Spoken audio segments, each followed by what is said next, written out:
Woke ITV will kick you out of their flagship reality show within hours if your crime is being a conservative. That was the fate suffered by my friend Emily Hewitson, who was clearly going to be one of the most interesting, compelling, and fun contestants in this year's series of the reality TV show, until producers who had purposefully tried to demonize her because of her politics in her introductory VT, introduced a new twist, which meant she was out the house immediately. But I feel like what Woke ITV did to you, Emily, and I know you've taken it very well, but I feel like it was a real despicable stitch-up. They demonized you and they wanted you out on the first night. I mean, let's be honest, if you're going to edit a VT to make it all about me being a Tory and then go straight into a public vote, the writing's kind of on the wall. Obviously, when you're filming a VT, you film, a long conversation.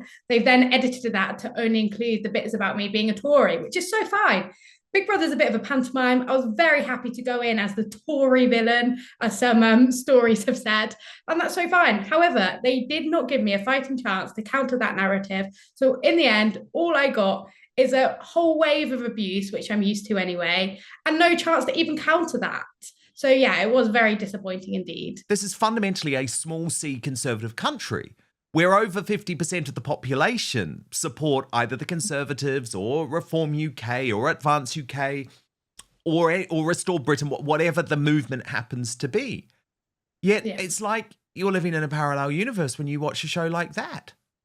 Yeah, I think there's something to be said that the Big Brother audience perhaps isn't that representative of the wider population. It is quite a left-wing audience, which is totally fine. But if you're going to put someone on as a Tory, and Big Brother's all about different opinions, or supposedly, you should at least give them a fair chance. Because at the end of the day, when the public has to vote for a bottom three, they're going to go for the big characters, and certainly a big character that's also a Tory.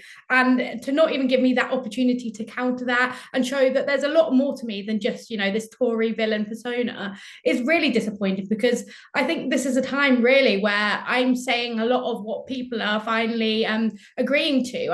I mean, Dan, you'll know, we've been kind of fighting this fight for a while, and it finally seems to be catching on with the whole, raising the colours thing, etc., etc. And people want to see those characters on the screen, but when ITV don't even give you that chance, it's a bit disappointing. And we kind of need more Tory representation and right-wing representation in the media, because that is representative now of what society believes.